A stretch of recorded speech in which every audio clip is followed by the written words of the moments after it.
Hello dear students, today we will start our fourth chapter of Geography, Maps. In the previous chapter, you have learned about the advantages of our globe and its limitations.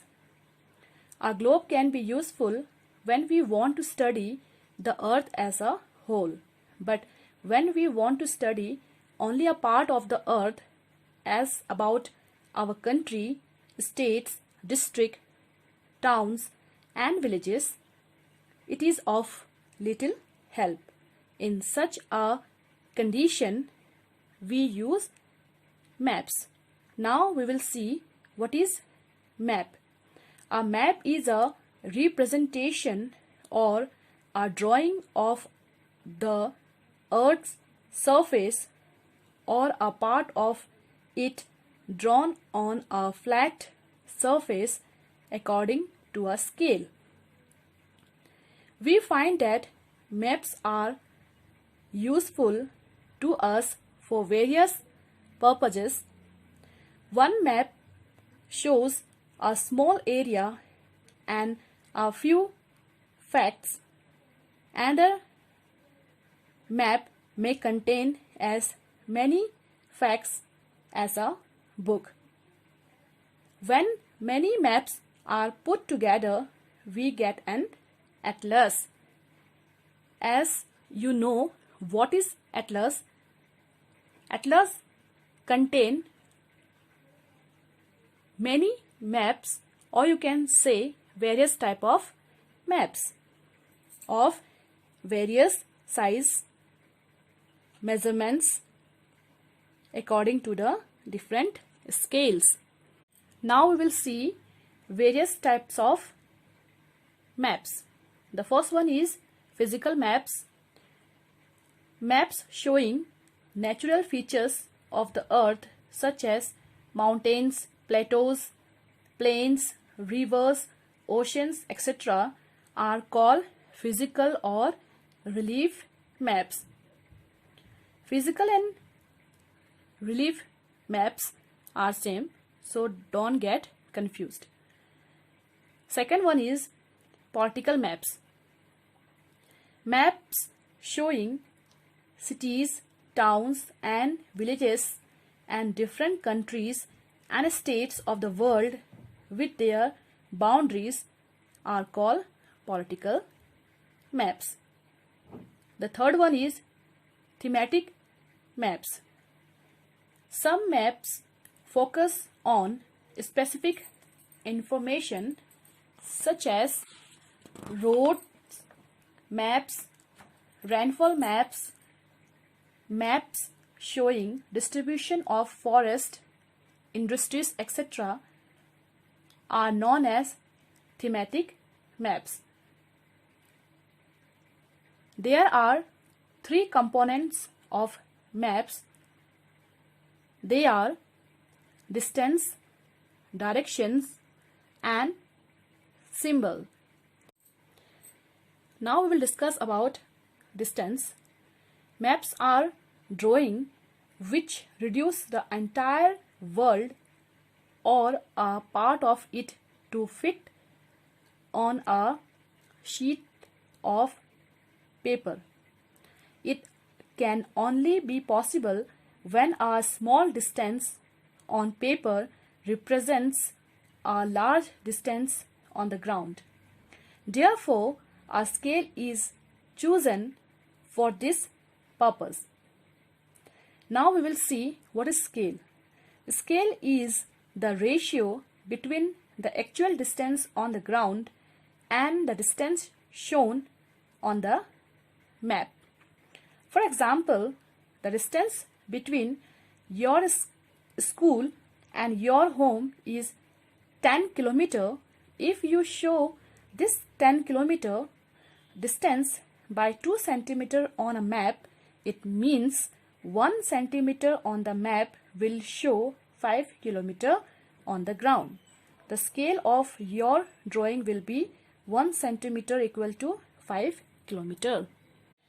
When large areas like continents or countries are to be shown on a paper, then we use a small scale. For example, 5 centimeter on the map shows 500 kilometer of the ground. It is called a small scale map. When a small area like your village or town is to be shown on paper, then we use a large scale, that is 5 centimeter on the map shows 500 meters only on the ground. It is called a large scale map. If you know the scale, you will be able to calculate the distance between any two places on a map. Now we will discuss about directions. There are 4 major directions. These are north, south, east and west.